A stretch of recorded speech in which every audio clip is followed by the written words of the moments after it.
విద్యార్థులందరికీ నమస్కారం. 1వ తరగతి 2వ తరగతి విద్యార్థులకు మనం నిన్నటి వరకు వర్ణమాల గుణింతాలు చెప్పుకున్నాం.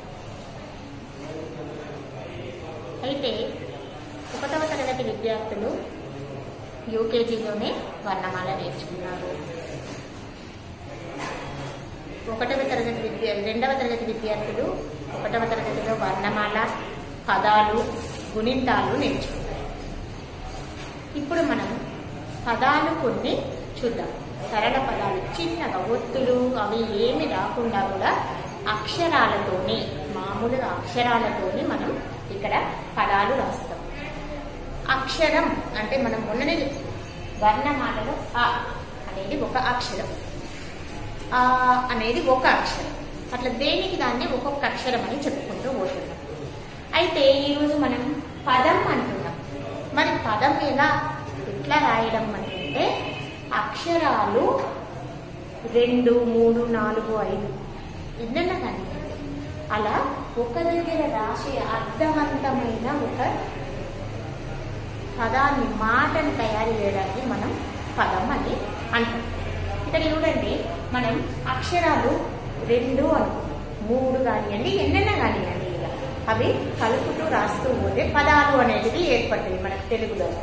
ఫస్ట్ మనం పదం ఎలా రాస్తున్నాము అని అంటే అక్షరాలు అన్నాం. ఆ అనేది ఒక అక్షరం, ఆకు పక్కన మనం ఇంకొక అక్షరం రాసినట్టు అయ్యేది ఉంటే ఒక పదం అది. 1 కానీ 2 కానీ 3 కానీ అక్షరాలు రాసినట్టయితే పదం. ఆ పక్కన రాస్తే లా రాస్తే అలా, అలా అనేది ఒక పదం.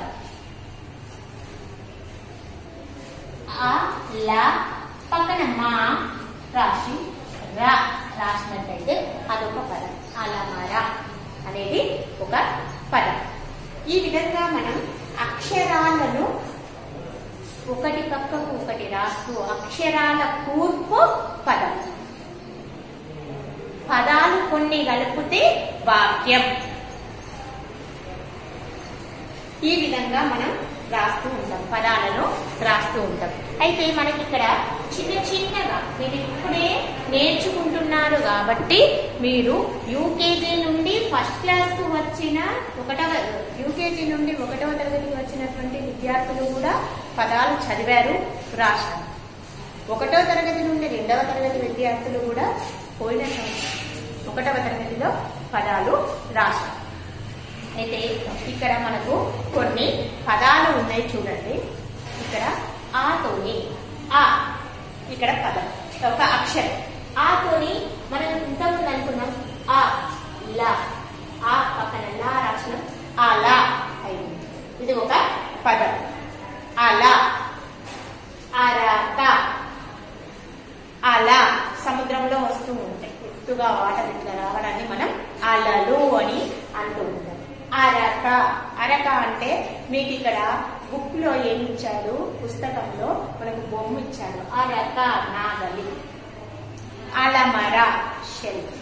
ఇట్లా మనం బుక్స్ కానివ్వండి, ఏమైనా వస్తువులు కానివ్వండి, డ్రెస్సెస్ కానివ్వండి, అట్లా పెట్టుకుంటాం. అలమర షెల్ఫ్. ఈ విధంగా మనం పదాలను తయారు చేయాలి. ఒక్కొక్క అక్షరంతో దాని మొదట ఈ అక్షరాన్ని ఉంచి ఏ అక్షరంతో రాయమని అంటే ఆ అక్షరం మొదట ఉండాలి. ఫస్ట్ ఆ అక్షరంతోనే మీరు స్టార్ట్ చేయాలి, ఆ అక్షరంతోనే మీరు రాయాలి. ఆ తర్వాత ఆ, ఆట, ఆట. ఆట అంటే మీకు తెలుసు, ఆటలు ఆడుతూ ఉంటారు. ఆపద, ఆపద అని అంటే మనకు కష్టం కలిగించేటువంటిది, భయాన్ని కలిగించేటువంటిది, దాన్ని ఆపద. ఆలయం, గుడి. ఆలయం అంటే ఏంటిది? గుడి. దేవాలయం అని అంటారు. ఆలయం అంటే గుడి, టెంపుల్.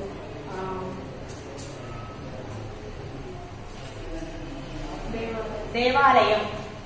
తర్వాత ఈ, ఈ అంటే ఇలా, ఇలా అంటే భూమి, మనం నివసించేటువంటిది ఈ భూమి. ఇలా, ఈ చెట్ట ఇక్కడ దగ్గర ఇవతల తెలుసు మీకు, ఇవతల అవతల అని మాట్లాడుతూ ఉంటారు మీరు. ఇవతల అవతల ఇట్లా ఉంది. ఈగ ఈగ తెలుసు. ఈయన ఈయన దీన్ని ఎవరికి? అబ్బాయిలకు యూజ్ చేస్తారు, ఉపయోగిస్తారు. ఈగ తల ఈగ ఈగ తల. దీనికి ఒకటి ఏం రాయాలి మళ్ళీ ఇక్కడ? తల అనేది ఎక్కువగా రాయాలి. ఊతోని ఉమా, ఇది ఒక పేరు.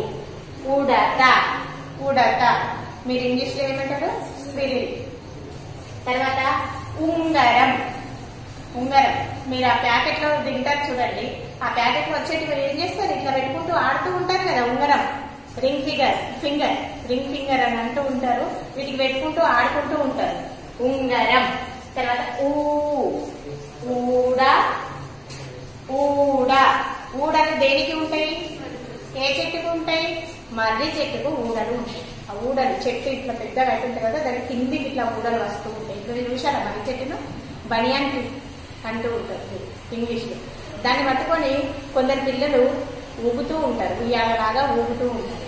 తర్వాత ఊయల, చిన్నపిల్లలు పడుకోబెట్టి ఊగుతూ ఉంటారు. పెద్దవాళ్ళు అయితే ఇట్లా కట్టుకొని కూర్చొని ఊగుతూ ఉంటారు. ఉయ్యాలలు మీకు కనబడుతూ ఉంటాయి. రకరకాలుగా ఉయ్యాలలు ఇప్పుడు ఇళ్లలో మనకు కనబడుతూ ఉన్నాయి. ఊక గంప ఊక గంప. ఊక అంటే వడ్లను గిర్ని పట్టిస్తే, లేకపోతే అంతకుముందు పూర్వకాలంలో నుండి దంచేవాళ్ళంట. అప్పుడు ఊక అంటే వడ్ల పైపొట్టు. ఆ పైపొట్టు తేలికగా ఉంటది, అది బరువు ఉండదు. మనకి ఎంత పెట్టినా కూడా బరువు ఉండదు. ఆ వడ్ల పైపొట్టును ఊక అని అంటారు. ఊక గంప. గంప అంటే అంచె ఇంత పెద్దగా ఉంటది చూడండి, అది అల్లి ఉంటది. వెదురు దాంతోనే అల్లి ఉంటది, మీకు తెలిసే ఉంటది అది. ఇది ఊక గంప. ఈ పదాలు కాకుండా ఇంకా మీకు ఆతోని కొన్ని పదాలు, ఆతోని కొన్ని పదాలు మీకు తెలిసినటువంటివి. ఈ తోని కొన్ని పదాలు, ఈ తోని కొన్ని పదాలు. ఇక్కడ మనకు ఊ వరకు, ఊ అనే అక్షరంతో వచ్చే వరకు మీరు మీకు తెలిసిన పదాలు కొన్ని రాయండి. మనం ఇప్పుడు మళ్ళీ ఒకసారి ఇది చూద్దాం. ఫస్ట్ ఏమన్నా అలా, అలక. ఎందుకు? ఆ ఉంది, లా ఉంది. అందుకే నేనేమని చెప్పాను? వర్ణమాలలో అక్షరాలు ఫస్ట్ మనం గుర్తుపట్టగలగాలి అని. ఆ ఉంది, లా ఉంది. అలా అలా, అరక అనేది ఇట్లా మనం చదవాలి. ఆ లా మా ర. ఈ పదం ఏమైతుంది? మొత్తం కలిపితే ఆ లా మర, అలమర అనే పదం అవుతుంది. అందుకోసం మీరు ఈ అక్షరాలను గుర్తుపట్టే విధంగా మీరు వర్ణమాల నేర్చుకోండి. ఈ లా, ఇలా. ఈ చట, ఈ చట. మీరు చెప్పాలి ఈ అక్షరం ఏంటిది అని అడగగానే చ అనేది గుర్తించాలి. ఈ వతల, ఇవతల. ఆట, ఆపద, ఆలయం. యాకి దశలో పెడితే యం, కాకి దశలో పెడితే కం, గాకి దశలో పెడితే గం అనేది ఈ విధంగా వస్తూ ఉన్నది. ఈగ, ఈయన, ఈయన, ఈగతల, ఈగతల. ఉమ, ఉడత. ఊకి దశలో పెడితే గరం, రాకి దశలో పెడితే రం. ఉంగరం.